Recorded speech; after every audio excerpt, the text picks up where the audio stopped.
이렇게 만나 뵙게 돼서 반갑습니다. 몇 번 왔는데 참 분위기가 참 경청하는 분위기고 또 진지한 분위기에 저도 많은 감동을 받았습니다.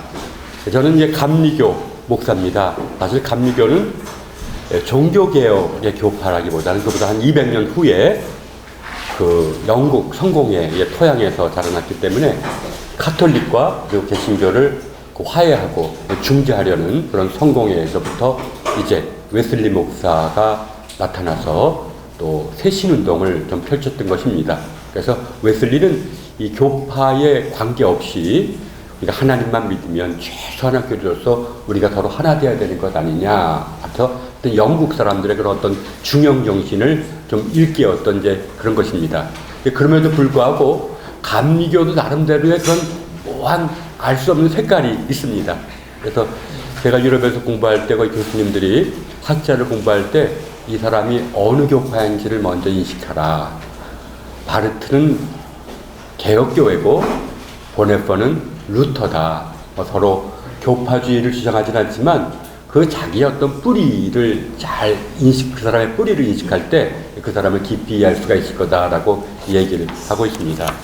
자, 그러면 이 보네퍼의 비종교적 해석, 우리가 보네퍼의 그런 최종적인 그런 옥중서신에 나타나는 그러한 한 단어였는데 이것이 많은 논쟁을 거쳐서 하나의 주제가 되기도 했습니다. 그래서 보네퍼의 마지막 사상이요, 그의 사상을 총결단하는 그런 개념을 우리가 보네퍼의 비종교적 해석이라고 했는데 이것을 한번 고찰해 보는 걸로 하겠습니다. 쭉 읽어 내려가도록 하겠습니다. 보네퍼는 서구 사회에서는 용기 있는 지성인, 또 행동하는 지성인으로 기억되고 있습니다. 비록 39년이란 짧은 생애를 살았지만 후대에 끼친 영향은 적지 않습니다. 그러나 그가 단지 후대 사람들에게 악과 타협하지 않는 순교자적인 용기와 헌신적인 신앙의 모델로만 알려진 것은 아닙니다. 비록 단편적이고 비체계적이지만 그의 글에 나타난 신학적인 통찰력은 20세기 후반의 신학에 창조적인 영감을 선사해 주기도 했습니다. 먼저 교회사적인 상황, 여러분 다 아시지만 한번 복습하는 의미로 한번 이 보네퍼를 이해하기 위해서 그 당시의 교회사적인 상황이 무엇인지를 한번 간략하게 정리해봤습니다. 1920년대 독일은 제1차 세계대전의 패배로 경제적, 정신적, 문화적인 난간에 봉착하게 되었습니다. 이러한 위기 상황 속에서 위기 극복의 일환으로 국가 전체를 이른바 최고의 목적으로 간주하려는 국가 사회주의적 경향이 사회 전반에 고조되었습니다. 이러한 상황 속에서 히틀러가 등장했고 또 열광적인 군중들은 히틀러라는 인물 속에서 자신들의 이상을 구현할 구원자를 발견했습니다. 교회도 예외는 아니었습니다.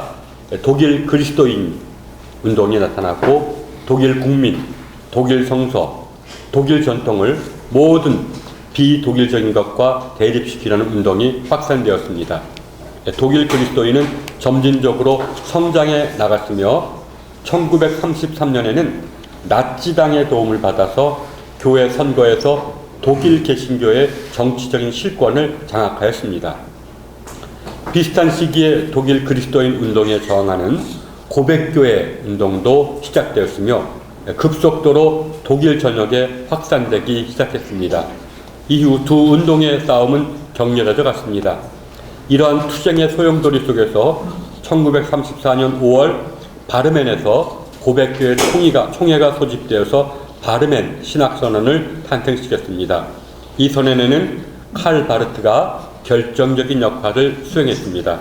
그는 독일의 국가사회주의를 하나의 종교로 규정하면서 그리스도가 이 종교에 빠져드는 유혹의 위험 앞에 처해 있음을 경고하기 시작했습니다. 국가사회주의 및 독일 교회에 저항하는 고백교회는 독일 개신교의 10분의 1의 지지밖에 얻지 못했지만 저항 움직임은 활발했습니다. 1939년 2차 세계대전 이후 고백교회는 탄압받기 시작했지만 세계교회협의회의 지원을 받아서 투쟁을 계속했으며 이 과정 속에서 저항운동가들이 교파 간의 차이에도 불구하고 서로를 신뢰하며 도움으로써 에큐메니컬 운동을 활성화시키기도 했습니다. 간략한 생애를 먼저 말씀드리겠습니다. 보네퍼는 1906년 2월 4일 독일의 브레슬라우에서 의과대학 교수의 아들로 태어났습니다. 이미 어린 시절에 신학자가 되기로 결심했던 보네퍼는 21살 때 자신의 박사학위 논문 오타가 났습니다. 성도의 교제를 발간했습니다.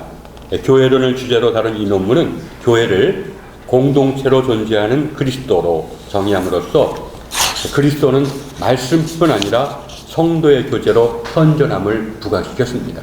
이것이 후기 사상까지도 아주 계속해서 나타나는 것입니다. 성도의 교제가 하나의 본래적인 실제다. 마틴 부버를 생각할 수도 있습니다.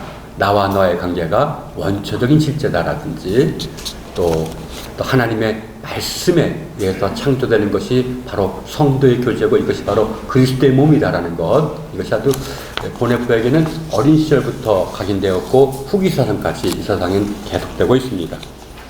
이로써 보네퍼는 성도의 교제로서의 교회가 개인적 신앙의 원천이며 동시에 목표임을 암시합니다. 바르트는 이 정의가 그리스도와 교회를 동일시할 위험성을 내포하고 있음을 지적했습니다. 그러나 보네퍼는 그리스도는 이 세계 내에 실제로서 존재하며 사회적이고 윤리적인 사고야말로 현존하는 그리스도에 상응하는 신학적 사고 범주라는 자신의 확신을 부각시키기 위해서 이러한 사고 범주를 고수합니다. 이러한 신학적 인식은 후에 삶을 통해 보다 구체화되고 심화되지만 기본적인 틀에 있어서는 후기 사상까지 계속 이어집니다. 그 후 보네퍼는 바르셀로나에서 수련 목회 과정을 마친 후 교수 자격 취득 논문 행위와 존재를 제출함으로써 베를린 대학의 강사가 될 수 있었습니다. 이 논문은 자신의 박사학위 논문에서 획득했던 사상을 당시 젊은 신학자들 사이에서 주목을 받기 시작했던 칼 바르트와의 논쟁을 통해서 심화시키려 했던 논문이기도 합니다. 1933년 1월 30일 히틀러는 집권하자마자 유대인을 박해하였습니다. 보네퍼는 교회가 박해받고 있는 유대인들에게 적극적 관심을 가져야 한다고 주장하며 고백교회에 참여했습니다. 그는 1935년 고백교회 부름을 받고 독일에 돌아와 핑켄발트에 있는 고백교회 한 신학교를 섬기게 되었습니다. 그는 이 신학교에서 영국의 수도원에서 배운 수도원적인 영성을 가르치면서 보네퍼에게 수도원적인 영성이 한 3년 아니면 알려진 것만 3년이고 실제로 굉장히 그런 수도원적인 영성, 그래서 우리 젊은 신학자들에게 얘기하길 설교가 도대체 어디서부터 나오는지를 우리가 알아야 된다. 지식을 전달해 주는 게 아니라 정말 살아계신 하나님의 말씀이 어떻게 나오는지를 알아야 된다라고도 말하기도 했던 겁니다. 수도원적인 영성을 가르치면서 하나님의 은혜에 응답하면서 그리스도의 인격을 닮아가는 성화의 과정을 실습시켰습니다. 그는 그곳에서의 생활과 강의에 근거해서 나를 따르라 산상설교를 중심으로 한 책이고 또 신도의 공동생활, 그러니까 서방 수도원의 그런 정말 성도의 교제를 모범 삼아서 했던 것이고, 그 다음에 성서의 기도서 시편에서 또 서방 수도원의 그런 기도에 대해서 얘기하는 것 등을 저술했습니다. 그런 이 책들에서 산상수훈과 루터의 사상을 재해석하면서 진정한 은혜는 그리스도를 따르는 순종의 삶, 즉 성화의 삶으로 부르며 또 이러한 성화의 삶은 성도의 교제를 통해서 그리고 성도의 교제를 향해서 나아감을 강조합니다. 1939년 7월 미국 뉴욕의 유니온 신학교의 초청 교수로 초빙되었던 보네퍼는 히틀러 치하의 독일로 돌아갔습니다. 조국의 위기에 동포들과 함께 지내지 않는다면 전후 독일 기독교 재건에 참여할 자격이 없다고 생각했기 때문입니다. 그가 독일로 돌아온 지 채 2달이 못돼 2차 세계대전이 발발했습니다. 보네퍼는 이 신학교가 1940년 나치 정권에 의해 폐쇄된 후 히틀러에 대한 저항운동에 가담했습니다. 그러나 그는 이러한 저항운동의 소용돌이 속에서도 신앙의 사회적 책임에 대해서 숙고하는 윤리적인 단편들을 저술해 나갔습니다. 이 단편들은 후에 그의 친구이며 제자였던 베트게에 의해서 윤리라는 제목으로 출간되었습니다. 그는 이 책에서 기독교인의 사회 참여는 그 깊이에 있어서는 그 어떠한 윤리적인 이념을 실현하는 것이 아니라 현존하시는 그리스도의 현실에 동참하는 성예전적인 것임을 역설하고 있습니다. 교회에서만 예배드리는 것이 아니라 세상 한가운데에서도 우리가 고난받는 사람의 고난에 동참하면서 예배를 드릴 수가 있다는 겁니다. 즉 개인의 성화와 사회적인 책임은 분리되지가 않는다는 것입니다. 1943년 3월 두 차례에 걸친 히틀러 암살 시도가 실패로 끝나자 대대적인 관련자 수사 및 검거 열풍이 몰아쳤고 보네포도 같은 해 4월 5일 비밀경찰에 의해서 체포되었습니다. 그는 옥중에서도 그의 친구 베트게와 전후의 기독교 등을 주제로 한 서신을 주고받으면서 자신의 신학사상을 심화시켜 나갔습니다. 이 편지들은 후에 베트게에 의해서 저항과 복종이란 제목으로 출간되어 신학계의 커다란 반향을 불러일으켰습니다. 그는 18개월 동안 베를린에 있는 테겔 형무소에 수감되어 있다가 1945년 4월 3일 히틀러의 특별명령에 의해서 플로센부르크에 있는 강제 수용소로 옮겨져 4월 9일 플로센베르크 강제 수용소에서 처형당했습니다. 이 보네포뿐만이 아니라 보네포의 친척 또는 가까운 형제들의 한 3분의 2가 함께 처형됐습니다. 그러니까 이 가문이 그 당시에 많은 독일의 지성인들과 함께 히틀러를 제거하는 그런 운동에 굉장히 많이 참여했던 것을 또 우리가 알 수 있습니다. 자, 이제 보네포의 우리가 비종교적인 해석을 한번 얘기해 보도록 하겠습니다. 보네포의 종교 비판 및 비종교적 해석이라는 단어는 보네포라는 이름을 세상에 알리는 계기가 되었으며 1950년대와 1960년대에는 격렬한 논쟁을 불러일으켰습니다. 여기 각주 3번을 보면 이 논쟁은 성숙한 세계라는 잡지 1권부터 4권에 실려 있는데 이 논쟁에 참여한 신학자는 에벨링 또는 몰트만 그리고 동독의 신학자 밀러를 들 수가 있습니다. 그러니까 에벨링은 이 보네포의 비종교적인 해석을 율법과 복음으로 해석했고 몰트만은 신앙과 사회 참여의 관계를 해명한 사회윤리적인 시도로 보았고 밀러는 마르크스주의적으로 해석을 하기도 했습니다. 다양하게 해석되었습니다. 1970년대 이후에도 비종교적 해석의 신학적 기결에 대한 논의가 계속되고 있습니다. 이러한 비종교적 해석은 한때 동독의 신학자 밀러와 영미의 급진적인 신학자 또 세속화를 주장하는 세속주의를 주장하는 신학자들에 의해서 보네포 후기 사상의 질적인 도약으로 해석된 적도 있습니다. 보네포의 후기 사상은 전기 사상과 전기 사상을 뛰어넘는 것이다. 불연속성이 존재하는 것이다. 이렇게 주장했습니다. 즉 후기와 전기의 보네포 사이에 불연속성이 존재하며 후기의 보네포는 전통적인 기독교를 질적으로 뛰어넘어 전적으로 새로운 형태의 기독교, 즉 무신론적인 기독교를 제시하려 했다는 것입니다. 이러한 해석은 이미 당시에 주로 베트게, 아니 보네포 해석의 또 결정적인 하나의 기준 가운데 한 사람인 베트게 등에 의해서 생의 마지막 순간까지 성서신앙과 하나님의 현존에 의해 각인된 보네포의 전체성을 관가한 해석이라는 비판을 받기도 했습니다. 보네포가 성숙한 세계에 종교적인 방법으로 기독교 신앙을 변증하려는 시도를 거부하고 인간의 자율성과 책임성을 받아들인 것은 틀림없는 탓입니다. 그는 이렇게 말합니다. 만일 신이 존재하지 않는다고 해도 우리는 이 세상 속에서 살지 않으면 안 된다는 것을 인식하지 않고는 우리는 성실할 수가 없다. 그러나 이러한 진술이 보네포 후기 사상의 무신론적인 전환으로 이해되어서는 안 됩니다. 그는 곧 다음과 같이 말합니다. 그러나 우리가 이것을 인식하는 것은 바로 신 앞에서인 것이다. 신 자신이 우리를 강요하여 이렇게 인식하게 한다.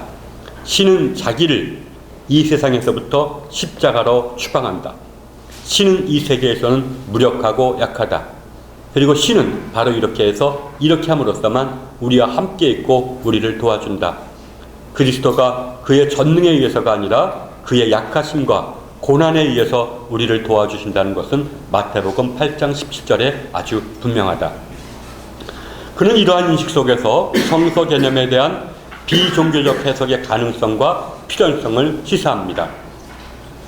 종교가 기독교의 한 의복에 지나지 않는다고 하면 그 의복은 여러 시대에서 매우 다양한 외관을 보이고 있지만 무종교적 기독교란 어떤 것일까? 우리는 종교 없이, 다시 말하면 형이상학이나 내면성 등의 시간적으로 제약된 전제 없이 어떻게 신에 대해서 말할 것인가? 달리 표현하자면 보네포가 성숙한 세계를 받아들인 것은 시대의 무신성에 동화돼서가 아니라 오히려 세계가 성인으로 성숙하여 그릇된 신관념을 일소시키고 성서의 신을 볼 수 있게 그 눈을 해방시키기 때문이었습니다. 그리고 종교적 해석을 거부한 것은 종교적 해석이 성서적인 사실에도 그리고 오늘의 인간에도 맞지 않았기 때문이었습니다. 따라서 보네포가 성서의 사신을 현대의 무신성과 일치시켰다고 말하는 것은 보네포의 의도를 왜곡시키는 것입니다.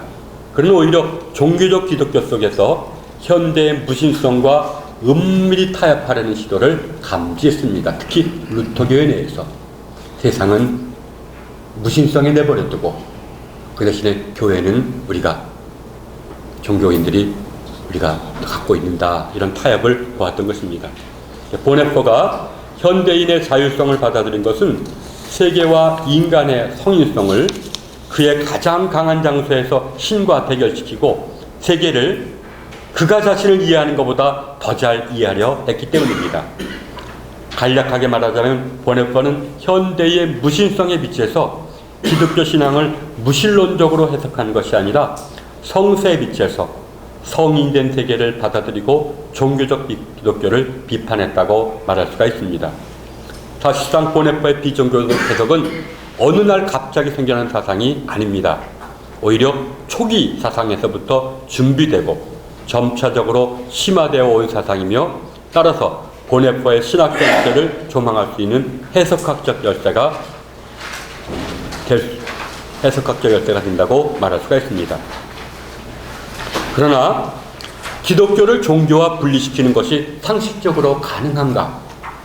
현대 종교학자들이나 신학자 입장에서 보면 비종교적 기독교란 개념은 자기 모순적인 개념일 것입니다.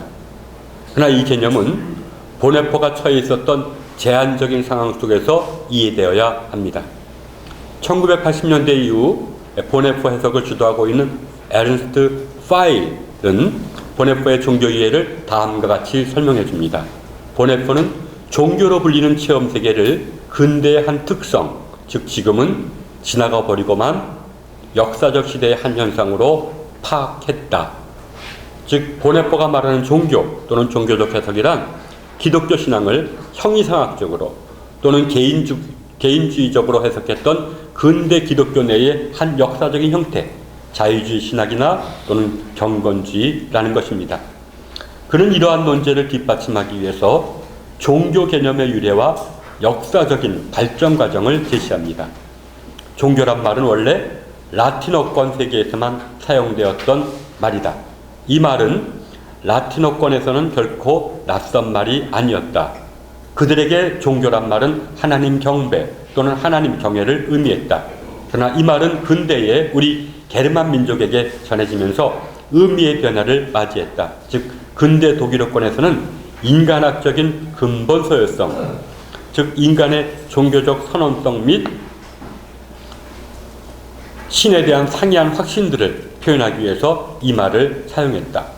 파일은 이러한 분석을 통해서 보네포가 비판하려고 했던 것이 성서의 하나님 신앙 그 자체가 아니라 신을 인간의 형이상학적인 선언성 및 내면의 종교적 체험 속에서 찾으려 했던 근대의 특정한 한 기독교 해석 방식이라고 주장합니다.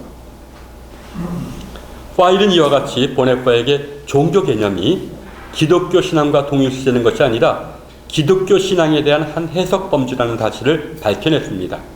따라서 보네포의 종교 비판이 하나님에 대한 경외 그 자체를 부정하는 것이 아니라 성서의 하나님을 특정한 사고 범주 속에서 해석해온 시도라는 사실이 밝혀집니다. 종교를 근대의 한 기독교 해석 범주로 본 파일의 분석은 보네포 해석에 커다란 기여를 했습니다. 그러나 보네포가 비판하는 것은 근대 기독교의 몇몇 신앙만은 아니었습니다. 그는 이렇게 말합니다. 우리들의 1900년에 걸친 기독교의 선교와 신학은 인간의 종교적 선험성 위에 세워져 있다. 기독교는 항상 종교의 하나의 형식이었다. 그는 또한 경건주의를 기독교를 종교로서 보존하려는 최초의 시도가 아니라 최후의 시도로 보았습니다. 이런 보네포의 진술은 신학자들의 진술 속에서 흔히 볼 수 있듯이 자신의 신학적인 논제를 부각시키기 위한 과장에 불과한 것일까? 그렇지 않다면 그가 말하는 종교적인 해석이란 구체적으로 무엇을 뜻하는가?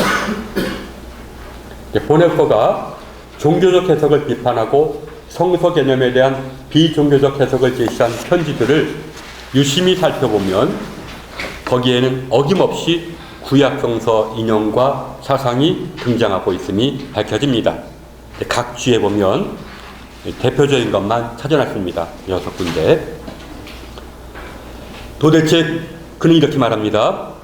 도대체 구약성서에 영혼의 구원이라는 것이 문제된 곳이 있을까? 일체의 중심점이 이 세상에서의 신의 의와 신의 나라에 있는 것이 아닐까? 그는 사실 자신의 사상을 구약성서적이라고 생각했습니다. 나는 언제나 구약성서적으로 생각하고 느끼고 있는 것 같다. 하나님의 이름을 불러서는 안 된다는 것을 알 때라야 비로소 예수 그리스도의 이름을 부르는 것이 허락되는 것이다. 인생과 이 세상이 상실되면 모든 것이 상실되고 종언을 고한다고 생각될 정도로 인생과 이 세상을 사랑할 때라야 비로소 죽은 자의 부활과 새로운 세계를 믿는 것이 허락된다. 하나님의 율법을 받아들일 때라야 비로소 언젠가 은혜에 대하여 말하는 것이 허락된다.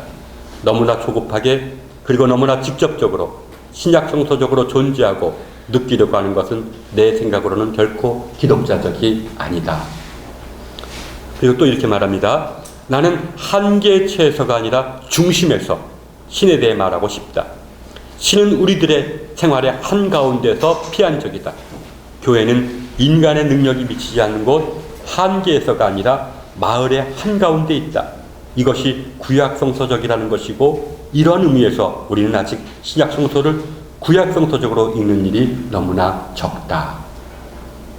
신을 인간의 중심이 아니라 한계에서 찾고 신앙을 이 세계에서의 신의 무력과 고난에 참여하는 것이 아니라 단지 개인의 구원의 문제로만 이해했던 종교적 기독교의 오류는 그리스도를 구약성서의 빛에서 읽지 않는 것과 밀접하게 연관되어 있다는 것입니다. 보네포는 물론 다른 기독교인들과 마찬가지로 구약성서를 그리스도의 빛에서 해석합니다. 그러나 그에게 구약성서는 단지 신약성서의 전 단계로 이해되는 것이 아니라 바로 신약성서 및 그리스도의 의미를 조명해 줄 수 있는 유일한 해석학적 지평의 의미를 갖습니다. 바로 여기서 그가 말하는 종교 비판의 실체가 밝혀집니다.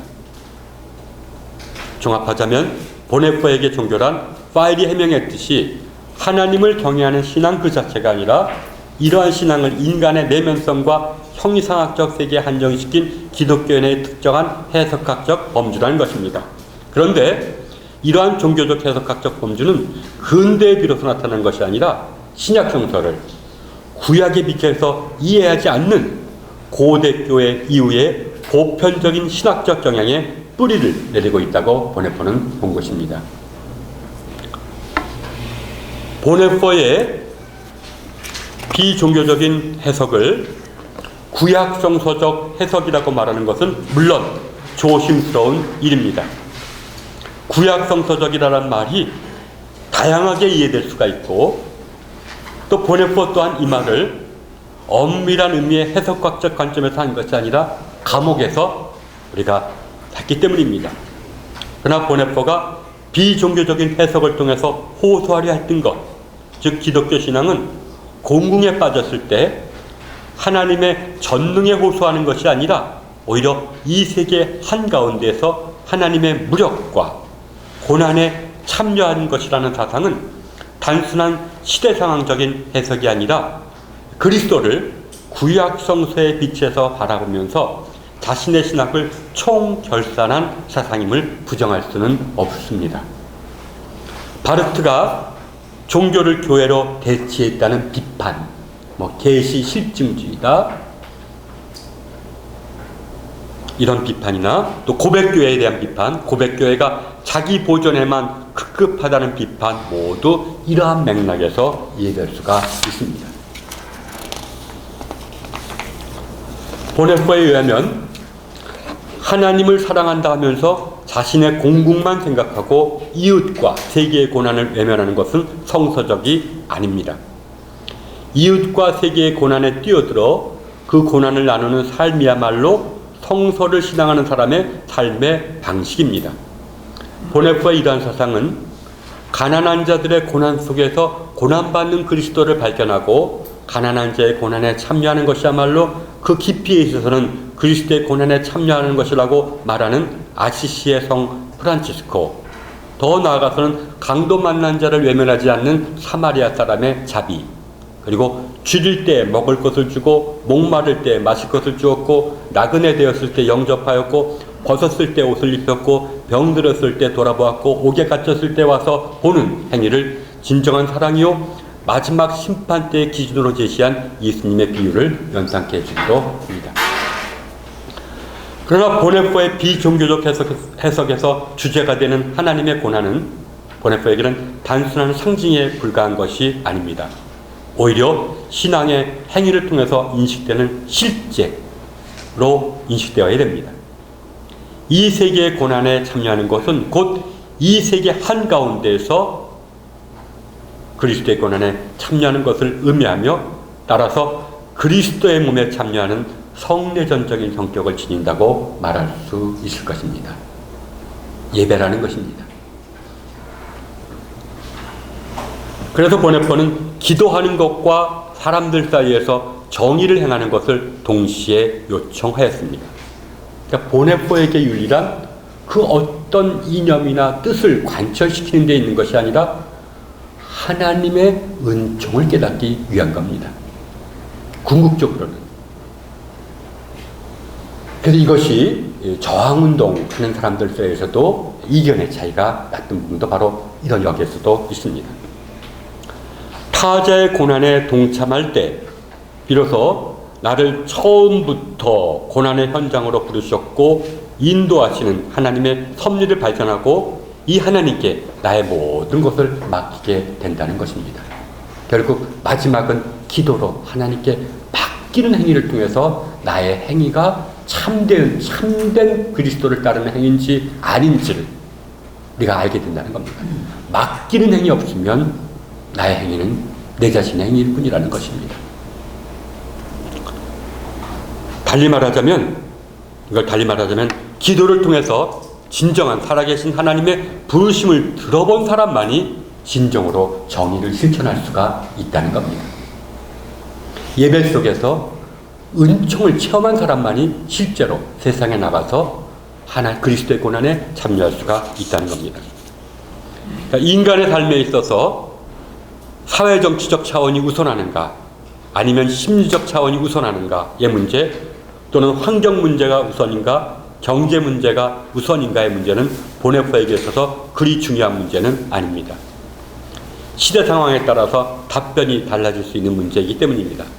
역사란 지평 또한 보네포에게 중요한 신학적 지평이었지만 역사 철학 그 자체가 그에게 중요한 것은 아니었습니다. 또한 보네포에게 왜 간디처럼 비타협, 비폭력적 운동을 전개하지 않았느냐는 물음도 보네포의 주제를 비껴가는 물음입니다.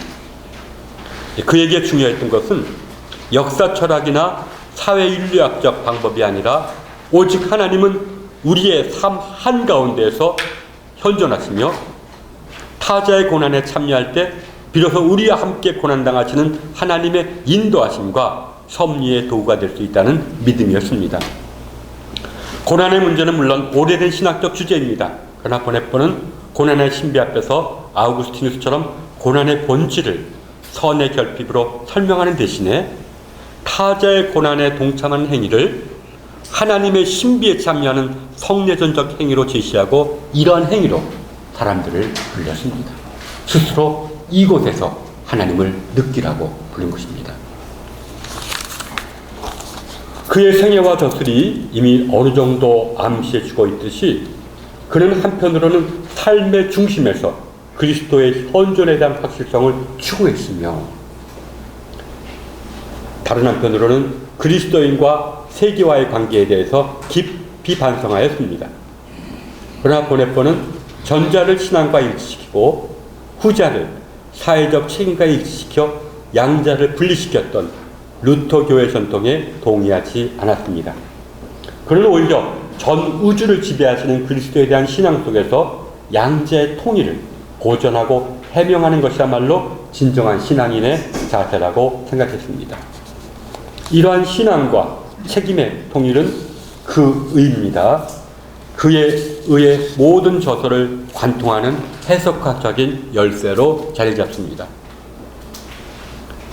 보네포가 지적했듯이 교회가 자기 보존과 성장에만 치우쳐 함께 살아가는 이웃의 고난을 외면하고 그 고난에 동참하는 것을 회피한다면 결국 교회는 생명력을 잃고 민중들도 교회를 등지게 될 것입니다. 그러나 보네포에게 세상의 고난에 참여하는 것은 성례전적인 행위임을 또한 기억해야 됩니다. 세상에서 드리는 예배라는 것입니다. 우리는 보네포가 정의의 실천을 일상의 예배로 간주해 결국 교회의 예배를, 교회의 주일 예배를 일상의 정의의 예배로 대체하려 했다고 오해해서는 안 됩니다. 세상의 고난에 참여하는 것이 성례전적인 행위라는 것은 오히려 예배가, 주일 예배가 무엇인지를 아는 사람만이, 즉 예배를 통해 우리를 부르시는 하나님의 은총을 체험한 사람만이, 그리고 그가 핑켄발트에서 강조했듯이 그리고 이러한 예배 은총을 위해서 받기 위해서 자신을 정화시켜 본 사람만이 진정으로 세상의 고난에 참여하고 이러한 참여 속에서 결국 자신의 모든 행위를 하나님께 맡길 수 있다는 것입니다. 그래서 결국 우리가 많이 들어본 보네포의 시각, 참 이것이 보네포의 일생을 또 더 나아가서는 보네포가 생각하는 주 예수 그리스도를 아주 함축적으로 요약한 시라고 생각해서 한번 읽겠습니다. 자유의 도상에 있는 정거장 1훈련. 보네포는 이것을 굉장히 강조했습니다. 이 훈련 없이는 아무것도 안 된다. 그래서 자유를 찾아 떠나려거든 욕망과 너의 지체가 너를 이리저리 끌고 다니지 못하도록 너의 감각과 영혼을 훈련하는 법을 배우라. 너의 영혼과 신체를 정결히 지키고 너에게 정해진 목표를 찾아 자기를 복종시키고 순종하라. 훈련 없이 자유의 비밀을 맛본 자가 없다. 저는 이걸 읽고 보네포가 수도생활에 깊이 들어가 있구나라는 것을 깨달았습니다. 그 고대교회 수도자들에게 핵심적인 주제가 바로 자유입니다. 우리에게는 본성만 있는 것이 아니라 인격이 있기 때문에 우리의 본성으로부터 나오는 이기적인 욕구를 우리가 물리치고 하나님의 음성을 선택할 자유가 있다는 겁니다. 우리가 하나님의 음성을 듣고 하나님의 편을 선택하기 위해서는 먼저 우리가 해야 될 것은 우리의 본성으로부터 나오는 모든 욕구들을 바라보면서 이것을 넘어설 수 있는 그런 훈련이, 영성 훈련이라 할까요? 이것이 반드시 필요하다는 겁니다. 그런데 실제로 보네포가 우리 여기도 침묵 기도를 했는데 그런 침묵 훈련을 많이 시킵니다. 키에르케고르, 또 구약에서 나오는 여호와 앞에서 잠잠하라. 하나님의 음성을 듣기 위해서는 내가 먼저 고요해져야 된다. 우리가 눈을 감으면 고요해지지 않고 무수한 생각이 우리에게 휘둘려고 다가오는 것을 바라본다. 이러한 생각을 바라보고 지우지 않는 한 하나님 말씀하셔도 우리는 들을 수가 없다. 그래서 이러한 주제로 참 훈련, 그래서 실제로 그가 신학교에서 신학생들을 한 것이 주로 동방보다 서방 수도원의 그런 전통을 따라서 성도의 교제를 중심으로 교제 위주로 교제 속에 진정한 자유가 있기 때문에 그러나 교제를 방해하는 모든 것들을 우리가 인식하고 그것과 싸우는 것이 영적인 투쟁이라는 것을 아주 신학생들에게 알게 해주었습니다. 그리고 바로 여기서부터 우리는 여기서부터 설교도 나온다. 설교가 어디서 나오느냐? 머리로 나오는 것이 아니라 정말 은총을 체험하는 순간에 설교가 나온다. 이런 것을 얘기하기도 했습니다. 그래서 이 자유를 찾아 떠나려거든 욕망과 너희 지체가 너를 이리저리 끌고 다니지 못하도록 너의 감각과 영혼을 훈련하는 일을 배우라. 그러니까 우리가 신도의 공동생활이라든지 이런 데서는 이에 대한 것이 많이 암시되어 있기도 하고 실제로 그의 전기를 보면 그가 이런 문제에 대해서 얼마나 고민했는지도 알게 됩니다. 도대체 나는 누군가? 두 번째 행위. 순간의 쾌락에 동요되지 말고 정의를 단호히 행하고 가능성에도 동요되지 말고 현실적인 것을 담대히 붙잡으라. 사고의 세계로 도피하는 것이 아니라 오직 행위에만 자유가 존재한다. 두려워 주저하지 말고 인생의 폭풍 속으로 나아가라. 하나님의 계명과 너의 신앙이 너를 따르며 자유는 그대의 혼을 환호하며 맞아주리라. 이걸 우리가 보네포에 말하면 복종입니다. 하나님의 음성을 우리는 거부할 수도 있는데 그때는 하나님의 음성이라고 들었을 때는 반드시 순종하라는 것입니다. 참 보면 이 영성적인 자원이 굉장히 깊고 많은 영성학자들이 보네포를 인용하고 보네포를 연구하는 것이 우연이 아니라는 것을 알게 됩니다. 참 이 순종의 행위 참 쉬운 것 같으면서도 쉽지가 않습니다. 그래서 그레고리우스라는 그런 옛 대지교가 한 말 6세기 때 사람이죠. 눈물 없는 회개를 경계하라. 머리로 하는 회개가 아니라 마음에서 회개할 때 눈물이 나오는데 눈물 없는 회개를 경계하라. 두 번째는 순정 없는 회개를 조심하라. 이 두 단계를 아마 보네포가 했던 것 같습니다. 그래. 이럴 때 비로소 하나님의 음성에 순종하는 것이 중요하고 세 번째로는 고난, 놀라운 변화, 강하고 힘찬 손이 너에게 메어져 있다. 무력과 고독에서 너는 내 행위의 결말을 본다. 그러나 안심하고 고요히 강한 손에 너의 의를 맡기고 호로 기뻐하리라. 오직 순간에 자유를 맛보는 축복을 받아 그것을 하나님께 맡기면 하나님께서 영광 중의 자유를 성취하리라. 그래서 보네포는 이러한 반드시 하나님에게 순종하는 행위가 세상에서 성공을 거두거나 세상에서 성취된다고 보지는 않았습니다. 예수님이 그러했듯이. 그러나 그럴 때가 바로 그 고난의 순간이 바로 우리를 진정한 그리스도인을 만드는지 안 하는지를 결정짓는 중요한 순간이라고 말합니다. 그때 하나님께 맡기는 건지 아니면 낙담하든지. 마지막 죽음, 오라 영원한 자유를 향한 길 위에서 펼쳐진 최고의 항연, 죽음이여 우리의 무상한 육체와 현혹당한 영혼의 무겁고 괴로운 쇠사슬과 벽을 치워주려무나 이 세상에서는 보이지 않는 것 저 자유를 보도록 하라. 자유여 훈련과 행위와 고통에서 오랫동안 너를 찾았다. 죽어가면서 우리는 하나님의 얼굴에서 너 자신을 본다. 네, 제가 이 보네포를 오늘 좀 말씀드리고 싶은 것은 이 세상 한가운데서 하나님의 고난에 동참한다는 것이 보네포에게는 문자 그대로입니다.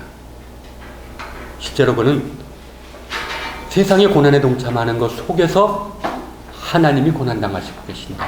그런 것을 느꼈던 사람입니다. 그래서 그에게는 이런 세상의 고난에 동참하는 것이 윤리적인 것이만은 아닙니다. 신앙의 행위고 예배의 행위입니다. 그러나 그렇다고 그가 주일 예배를 무시했던 것은 아닙니다. 오히려 더 강조합니다. 오직 주일 예배가 무엇인지를 아는 사람만이 세상 한가운데에서 고난의 현장에 뛰어들 수가 있고 마지막에 그것을 하나님께 맡길 수가 있다. 이것이 어찌 보면 참 깊은 그가 초기부터 이루었고 했지만 참 그가 영국에서 실제로 수도원 생활을 해보고 또 거기서 느끼고 또 했던 것이 하여튼 결정적인 역할이 되지 않았나 그것을 생각해 봅니다. 많은 사람들이 우리가 루터라든지 또 많은 사람들이 수도원을 비판하기를 수도원은 자기 영혼의 그런 정결함만 아는 사람이다라고 그러는데 사실은 수도사들이 그런 것만은 아닙니다. 오히려 세상을 위해서 나아갈 준비가 되어 있는 사람입니다. 보네포가 아마 그것을 보았던 것 같습니다. 진정한 영성이 있는 사람이 세상에서 사심없이 하나님의 고난에 동참할 수가 있다. 그리고 이것을 또한 예수님의 생애와 또 나도 이러한 본을 받아서 나아가려고 한다라는 뜻에서 아마 이런 시를 마지막으로 남기지 않았나 저는 이렇게 생각해 봅니다. 부족한 강의지만 경청해 주셔서 감사드리고 대화를 위해서 질문에 있으면 성실하게 답변해 드리겠습니다. 1950년대, 60년대 그 보네포의 비종교적 해석 혹은 비종교화에 대한 논쟁이 있었다고 말씀해 주셨는데 그 논쟁이 어떻게 마무리가 되었습니까? 어떻게 전개가 되었습니까? 그 논쟁은 베트게이에서 주로 이제 동독의 진학단 밀러라든지 또 해밀턴이라든지 이런 사람들이 보네포는 무신론적인 기독교를 주장했던 사람인데 그러한 논쟁을 잠재웠습니다. 일단은 왜냐면 그 책 이후에 다른 책들이 조금씩 나오다 보니까 아니거든요. 그래서 베트게라든지 여러 신학자들에 비해서 그건 아니다라는 것이 나오고 그래서 이제 보네포의 말로 주로 이제 그게서 보네포의 말로 오히려 급진적인 사람이 아니라 겉으로 다르게 말하면 전통적인 사람이다. 어찌 보면 루터를 다르게 해석하려고 했고 더 나아가서는 고대교회 성서를 외국으로부터 베껴내고 하는 고전적인 신학자지. 그래서 아마 독일에서 나온 출판에서 신학의 고전이라고 나왔을 때 거기에 참 들어가기 쉽지 않은데 바르트와 틸리 앞에 보네포라는 사람이 들어가서 그곳에서도 80년대 나온 책인데 70년대 나온 책인데 그곳에서도 이제 보네포는 참 기독교 신앙을 자기 상황에서 변증하고 올바로 내세우려는 사람이다라는 해석이 70년대부터 아마 유럽에서는 지배적이었습니다. 제가 옛날에 은중관 교수 그분 강의를 좀 실천신학대학원대학교에서 폴로피언통에서 오랫동안 들었었는데 거기에 이제 그분이 중요하게 화두로 꺼내는 게 오늘 지금 20세기 후반부터 미국을 중심으로 해서 소위 종교 없는 영성이라는 그런 개념에 그런 문화적 현상이 있다는 그런 지적을 해주신 걸 들은 적이 있거든요. 그것은 미국만이 아니라 오늘 이 시대에서도 이 젊은 세대들에게 있어서 종교성에 대해서는 대단히 구시대적이고 그리고 배타적인 그런 성향을 보이면서도 동시에 대단히 영성이라는 것, 세속화된 영성, 세속화된 영성, 혹은 컬틱적인 영성 그런 어떤 데에 대해서는 대단히 개방적인 그런 풍조가 지금 현 시대 문화적 조류라는 얘기를 들었는데 그런 상황에서 이제 교수님께 질문을 드린 것은 이 보네포의 비종교화 물론 아직 이제 정연한 어떤 완성된 그 개념은 아니지만 비종교화적인 그런 어떤 시가 그런 교회의 모습과 어떤 접촉점 또 이런 세대에서의 어떤 응답으로서의 그것이 무엇일까 혹시 저도 우리가 보네포는 항상 구약에 비춰서 이스라엘 신앙에 비춰서 우리가 예수님을 이해하고 성경을 이해해야 된다라는 것은 이제 강조점이고 그 다음에 우리가 성서의 기도서라든지 이런 분의 책을 보면 이분이 비록 39살 밖에 살질 못했지만 참 보면 렉시오 디비나라고 우리가 이제 오래된 성서 영감서를 실천에 옮기기 위해서 성경이 단지 머리로만 지성으로만 이해된 것이 아니라 깊이 묵상하고 기도하는 가운데서 어떤 성령의 임재 속에서 성경을 읽고 해석해 나가는 렉시오 디비나라는 것을 표명은 안 하지만 이미 실천을 하고 있는 것을 알 수가 있습니다. 수도사들이 이런 것 중에서 우리가 진정한 그리스도교의 영성이라는 것은 성서를 빼놓을 수가 없는데, 근데 이런 성서를 우리가 너무 지적으로만 이해하게 될 때 교파 간에 오히려 성경 공부하는 것이 오히려 교파 간에 갈등이라든지 차이만 부각시키는데, 그것이 아니라 성경을 정말 깊은 침묵이라든지 또 그런 어떤 고대의 방식, 그러니까 구약 성서 시대 때부터 초대교회, 고대교회를 내려오는 그런 어떤 성서 묵상 방식, 곧 렉시오 디비나라는 걸 통해서 우리가 성경을 이해되지 않느냐. 거기서부터 바로 설교가 나와야 되지 않느냐. 그래서 어찌 보면 우리가 뭐 큐티하고 이것 좀 비슷하기도 하지만 그거와 좀 다르게 좀 우리가 고대 기독교의 그런 전통 속에서 나오는 성서 묵상 방식을 우리가 교회에서 좀 더 활성화시킨다면 우리가 좀 더 현대의 젊은이라든지 이런 사람들이 어떤 이교도적인 영성에 빠지지 않고 또 전통적인 연속성이 있는 어떤 영성 속에서 있지 않나, 저는 그렇게 한번 생각해 봅니다. 그래서 참 이것이 저도 한번 시도해 봤지만 참 쉽지는 않습니다.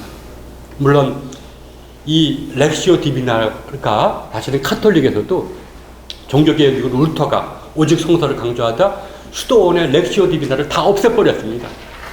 성경이 있지 말라 이런 식으로 극단적으로 말하자면. 그래서 이것이 제2차 바티칸 공의회 이후에 우리가 1964년인가 거기서도 우리 카톨릭이 너무 성서에 대해서 소홀히 되어 있다, 이런 성서 묵상이야말로 우리가 다른 교파하고 접촉할 수 있고 대화할 수 있는 또 하나의 방식이 될 수 있지 않냐. 그래서 이런 것들을 좀 회복시키자라고도 운동도 펼쳤습니다. 그리고 사실 성서 묵상은 구약성서부터 나온 거고 사실은 개신교적인 것이 강하죠. 성서 영감설. 그러나 이제 개신교에서도 정통주의에 가다 보면 축제 영감서라든지 이런 게 나와서 어떤 성서를 깊이 있게 바라보고 그 속에서 정말 살아계신 하나님의 음성을 듣는 것과는 조금 거리가 멀게 된 것이 좀 있어서 이것을 우리가 조금씩 교회에서 활성화시키고 시도해보면 좋지 않을까. 사실 몇몇 교회에서 렉시오 디비나라는 어떤 것을 실시하고 있기도 하더라고요. 그러나 이제 단순한 성경 공부가 아니라 정말 성경이 나에게 말을 하는 것을 내가 듣는 그런 방식 훈련이 좀 우리 현대인의 영성에 좋지 않을까 이렇게 생각해 봅니다. 예. 지금 두 가지가 있는데, 하나는 이제 성인된 세계를 다시 하고, 또 한 가지는 이제 또 한 가지는 무신성에 관련된 것인데, 성인된 세계라고 말할 때 그게 과연 시기적인 부분이 있는지, 예를 들어서 구약을 계속 이제 베네포가 이제 그 인용을 하면서 예언자를 통해서 이제 신약을 풀어가는 것 같은데, 한편으로는 구약을 보게 되면은 사실은 어떤 인간의 한계를 굉장히 말하면서 또 초월적인 하나님이 개입을 해서 어떤 그 구원을 이뤄가거나 한 개인을 또 한편으로 이렇게 구인하는 그런 이야기들이 있는 걸 분명히 부인할 수가 없거든요. 네. 그런 점에서 보네퍼가 어떤 그 시기적으로 가려진 구약시대라든지 때는 조금 더 이렇게 그 좀 덜 성숙된 어떤 그런 세계라 그럴까? 그런 것을 전제하고 지금 성서가 완성되고 특히 그리스도 이후의 어떤 삶이라는 것은, 세계라는 것은 성인된 시대라고 말하는 것인지, 또 그런 시기적인 구분을 하는 것인지 여쭙고 싶고, 또 한 가지는 이제 무신성에 대해서 두 가지로 보면서 생각하는데, 그 말 그대로 도네퍼가 이제 그 10쪽에 보면 이제 그런 비판이 나오는데, 교회와 세계를 이렇게 분리해서 세계를 이제 뭐 마치 하나님의 영역이 아닌 것처럼 방치하는 것, 그거에 대한 비판은 저는 좀 온당하게 생각하거든요. 또 한편으로는 특별히 이제 뭐 지금도 사실 마찬가지겠지만은 도네퍼가 살고 있던 그 시대는 정말 악에 관영하고 정말 무수한, 정말 그 무고한 사람들이 이렇게 고통을 받고 있던 그런 시대잖아요. 그런 시대적인 상황은 어떻게 보면 정말로 어떤 그 하나님 없음의 무신성이 굉장히 극명하게 드러난 시대였고, 어떤 그런 상황에서 사실은 하나님을 어떤 초월적인 하나님을 어떻게 말할 수가 있겠어요? 근데 그런 가운데서 오히려 정말 그 하나님 없는, 신학 앞에서 하나님 없이 어떤 그런 신학을 이렇게 그런 콘텍스트에서 나온 그런 산물이 아닐까 하는 생각도 들거든요. 여기에 대해서 혹시 어떻게 생각하시는지? 네. 제가 질문을 완전히 이해했는지 모르지만, 근데 보네퍼는 사실은 하나님 없이 하나님 앞에서 하나님과 함께라는 것이 십자가를 바라보고 한 것입니다.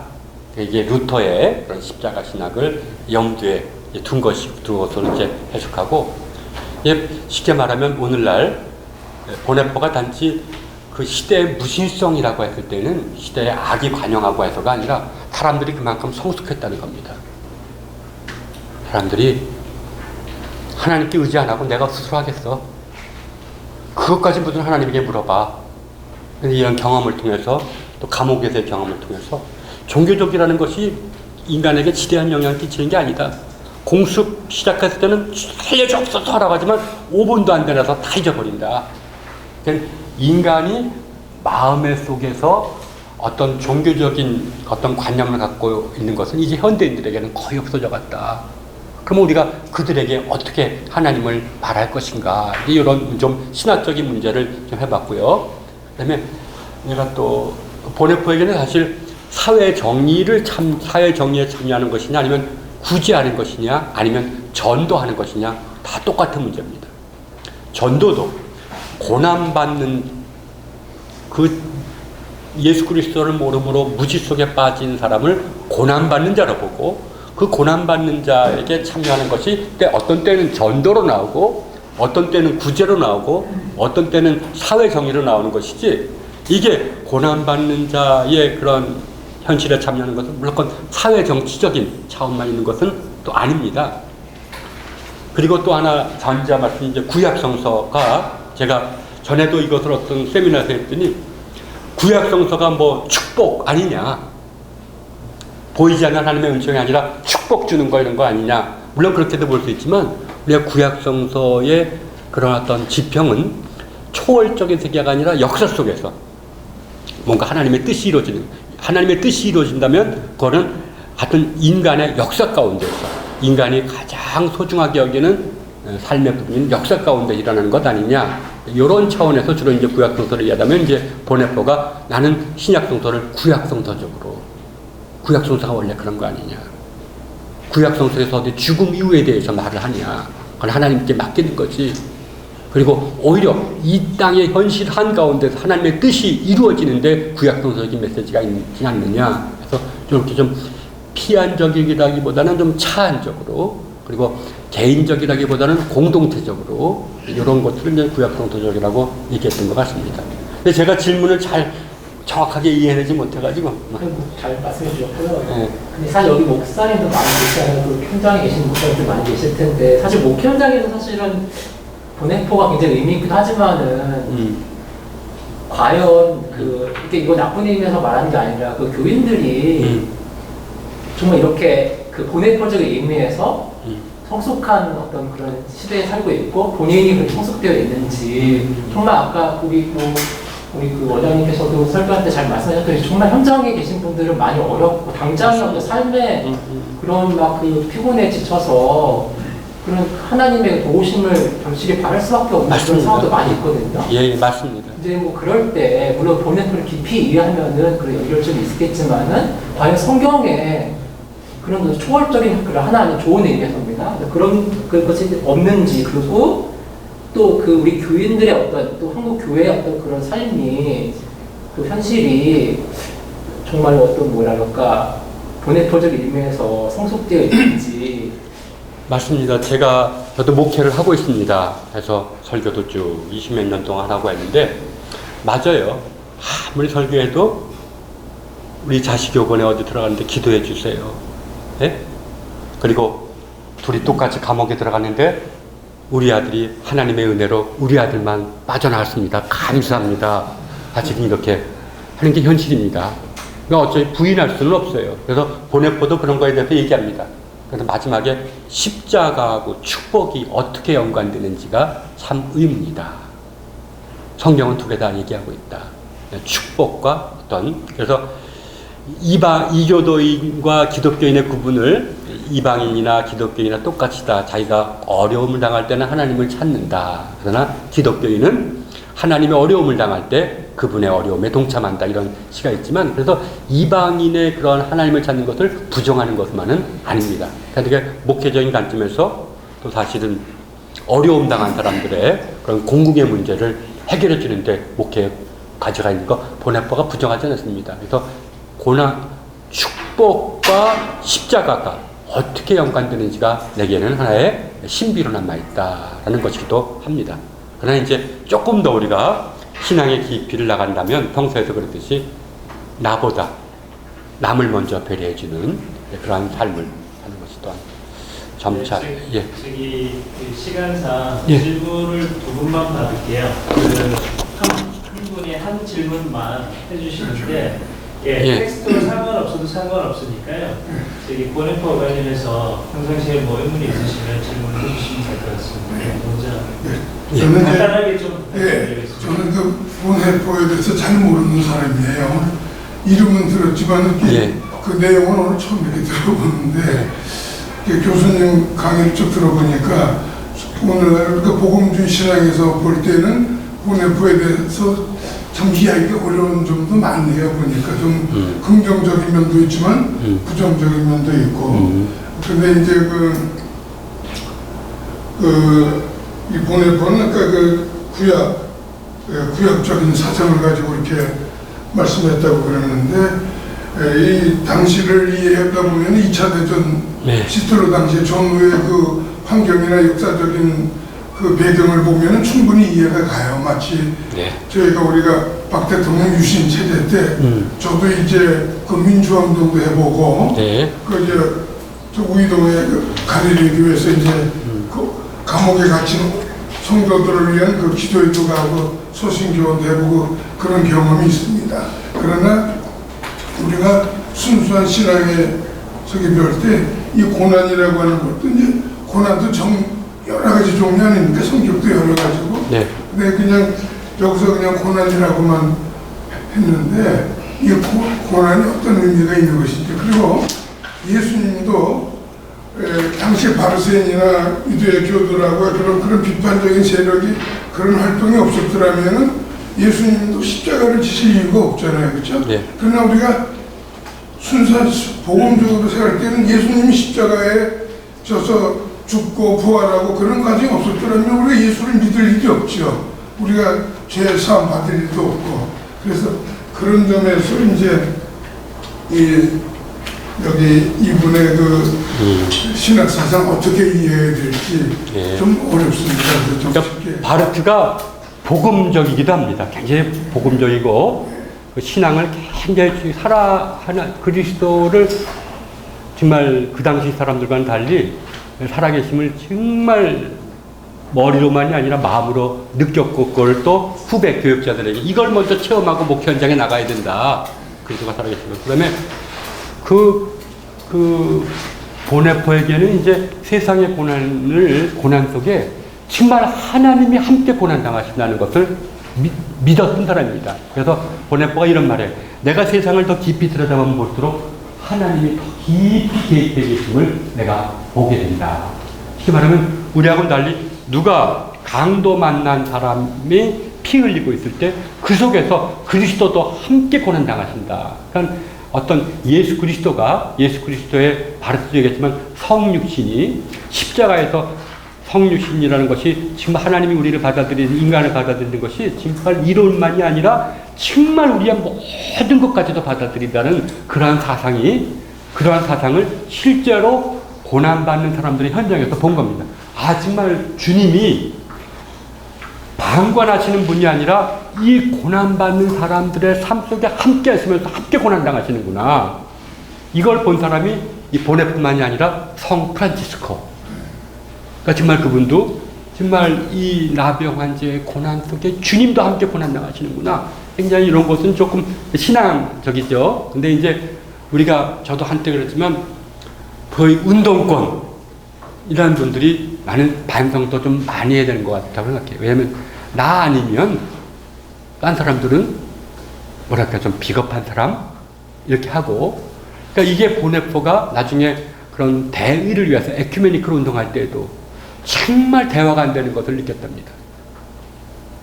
저마다 자기가 이게 정이고 이 뜻을 안 따르면 안 맞고 그래서 보네포가 정말 에큐메니칼로도 연구하는 분야도 있지만 보네포가 대화의 신학자, 에큐메니칼 신학자 정말 어떤 걸 주장하지 않습니다. 하나님의 뜻에 맡깁니다.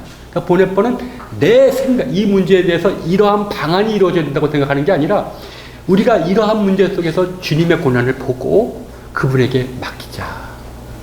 근데 이게 당시 저항그룹 내에서도 받아들여지지가 않죠. 항상 운동에서 좀 이제 그런 의미고 굉장히 그리고 우리가 개신교에서 이 같은 원앤포를 볼 때는 영성 없이는 아무것도 할 수가 없다. 예배가 먼저 사람만의 잔치가 아니라 정말 성령의 임재 속에서 살아계신 그리스도와 교제하고 그것에서 내가 변화됨을 느끼는 것을 체험한 사람만이 유대인을 위해서 외칠 수도 있고 세상에 나갈 수도 있는 거 아니냐. 이러한 것이 굉장히 중요하고 오늘날엔 또 이것을 더 강조해야 될지도 모릅니다. 그때 따르는 보네포는 사회적으로 나갔지만 우리는 또 복음 전도로 나갈 수도 있고 여러 가지로 나갈 수가 있다고 생각합니다. 저기 마지막으로 딱 한 질문만 받고요. 예. 짧게 해주십시오. 질문이 너무 길면 또 뭐 어떻게 대답하셔야 될지 모르니까. 네. 정리하는 차원에서 질문. 네. 제가 이렇게 이제 발제를 받아들이는 거는 이제 핵심은 보네포의 핵심은 요거가 이제 무신론적 기독교라든지 네. 무신교적 기독교라든지 여기에 핵심이 있다고 저는 개인적으로 이제 받아들이고 있거든요. 네. 그래서 여기에 대해서 정리하는 점에서 한 말씀 이렇게 해주셨으면 좋겠습니다. 보네포. 보네포가 얘기하는 무신론적 기독교라든지 네. 무종교적 기독교라는 의미를 간단하게 좀 그거를 정리를 좀 넘어가려고 하는 무종교적 이게 뭐 비종교적이라는 것인데 이제 보네포는 이제 다시 말하면 성서신앙을 기독교는 성서신앙이 구체화되어야 된다. 근데 그동안에 너무 성서신앙이 가려진 채로 하나의 그리스 철학이라든지 또 그 다음에 라틴에 와서도 인간의 어떤 개인적인 어떤 형이상이라든지 이런 걸로 인해서 복음이 왜곡되기 시작했다. 예?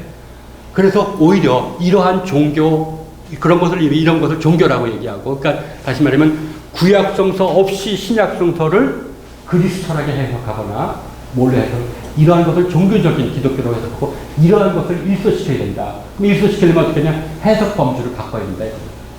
우리가 그동안 그리스 철학이라든지 형이상학이라든지 어떤 라틴의 또 경건주의의 어떤 종교적인 체험으로부터 성서를 해석하는 신약성서를 해석해야 하는데 그 해석 범주를 버리고 구약성서를 우리가 신약과 그리스도를 해석하는 범주로 세워야 된다. 이제 아마 이런 주장인 것 같습니다. 신학적으로는.